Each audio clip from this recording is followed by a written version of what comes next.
Bismillahirrahmanirrahim. Hari ini saya berkisah ada klien yang anak 2 tahun bisa melihat penampakan. Bahkan penampakannya itu bisa menyerupai kakaknya, padahal kakaknya sedang main di luar, nggak ada ya. Akhirnya saya datangi ke rumah, kemudian saya bikinkan air ruqyah. Biasa kita akan diagnosa terlebih dahulu ya.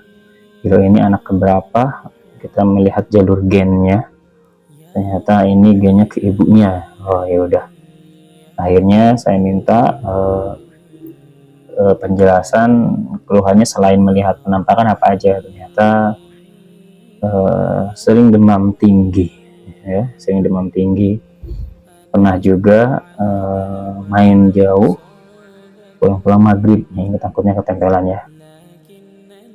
Oke, kita lakukan ruqyah. Sebelum itu saya mohon izin untuk meruqyah juga ibunya, karena ini jalurnya memang ke ibunya. Babahnya jagain anaknya aja, karena anak 2 tahun ya masih nggak mungkin suruh duduk gitu kan. Ya, akhirnya saya biarkan aja, yang penting masih sekitaran situ. Konon katanya juga rumahnya ini yang lantai 2-nya sering ada suara-suara, bahkan pihak tetangga pun sering mendengar Kak.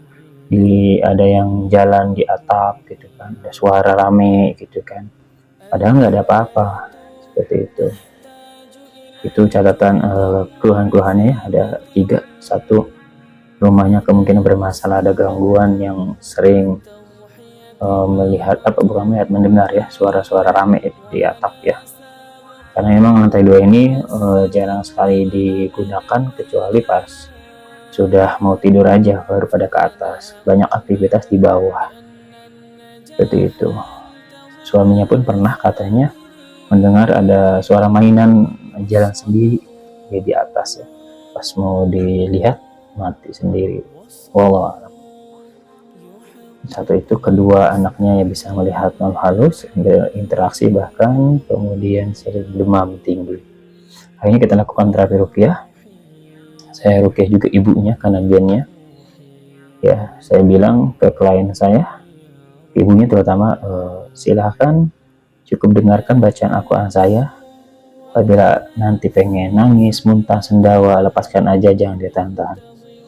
Saya garis bawahi, apabila pengen nangis, berikanlah hak jiwa untuk menangis agar plong gitu kan. Saya udah curiga ke ibunya, karena ini gen ibunya, ini anak ini bermasalah, pasti ibunya ada problem. Benar dugaan saya, baru berapa ayat ini ibu udah nangis histeris ya, nangis itu kan. Nah, nanti ada hikmah, nanti nangis, nangis diruqyah terus sampai selesai ya. Selesai, alhamdulillah udah plong itu kan. Saya suruh cerita ada apa, ada clue-nya. Yang pertama adalah clue-nya, apabila seseorang diruqyah menangis, ini sejauh pengamatan saya, orang di ruqyah nangis itu ada 2. 1, kalau dia sadar gitu kan menangisnya karena faktor memang keadaan atau kejadian, atau ingat sesuatu hal kemudian dia menangis saat ruqyah, berarti nangisnya karena faktor itu.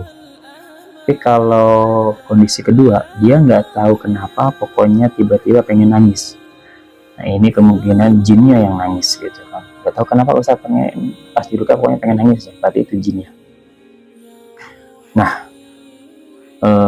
kemudian yang keduanya, menangis ini biasanya ada kesal ke orang terdekat, kesal, jengkel ke orang terdekat. Bisa juga ada istrinya, suaminya, ibunya, kakaknya, mertuanya, bisa banyak faktor seperti itu.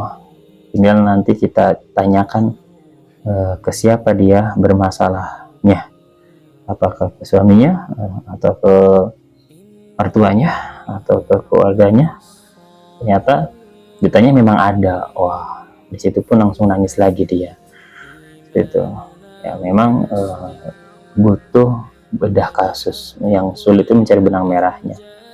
Makanya mudah-mudahan bisa ada pertemuan kedua lagi nanti, biar bisa membongkar, memberikan pemahaman bagaimana bersikap atas kesedihan yang telah terjadi. Ya sebenarnya sederhananya, sedih itu obatnya ridho, selesai. Tapi kan kadang kita harus menjabarkan panjang kali lebarnya, gitu ya. Hikmahnya satu, kalau ada masalah di anak, tolong muhasabah bapak ibunya.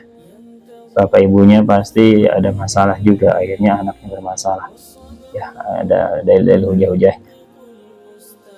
Itu. Kedua, kalau menangis pasti ada kesamaan jengkel ke orang terdekat. Sebelumnya.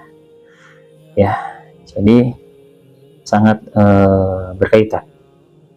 Semoga bisa jadi dapat pelajaran ya dari kisah ini. Barakallahu fiik.